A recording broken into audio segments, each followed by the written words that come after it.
lessons to follow, and you asked us to come together, come and reason together, which we have since been doing with you and with your government. And we have to say that the relationship hasn't been better. Has never been better. This has been the best, I think, last couple of months working together with the national government, and we truly thank you for the partnership and support. I would have expected a hand clap for the partnership.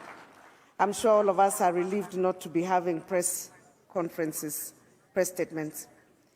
And to all the other distinguished guests, karibuni. We meet again after 2 years to measure the progress made in the implementation of the devolved system of governance after its inception a decade ago.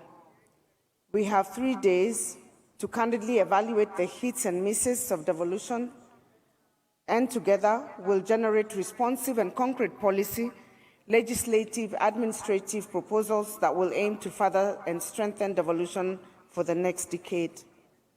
I would like to recognize the captains that led the preparation of this year's conference, the esteemed steering committee, which was co-chaired by the Vice Chair of the Council, Governor Ahmed Abdullahi, Professor Senator Margaret Kamar, Honorable Member of the Senate, the Principal Secretary, State Department of Devolution, Madam Teresia Mbaika, Honorable Philemon Sabulei, Chair of the County Assembly's Forum, and the CEO of COG. My heartfelt gratitude also goes to the Planning Committee and all other institutions represented here who selflessly committed their time and effort to plan and prepare for the conference. We appreciate you, asanteni sana. I would also like to recognize the presence of our development partners who are joining us from different parts of the world. We also say karibuni sana. Ladies and gentlemen, we gather in Eldoret this year in the context of the following. First, Kenya, like other nation-states of the world, is still recovering from the devastating effects of the COVID-19 pandemic. 2020 and 2021 were difficult years for all of us.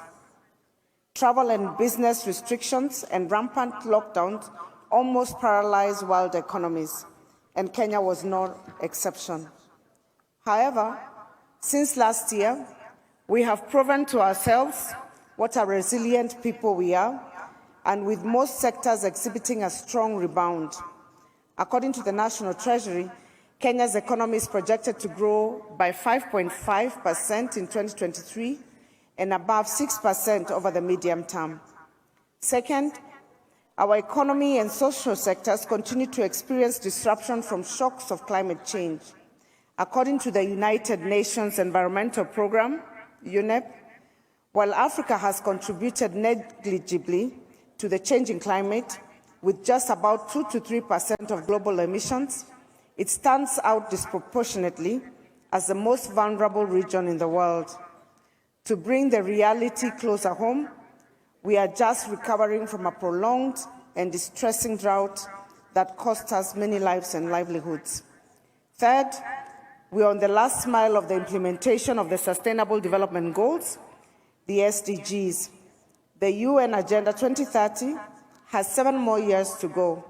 SDG indicators are embedded in the Vision 2030 through the medium-term plans, and we are indeed in the last decade of action for both the SDGs and the Vision 2030.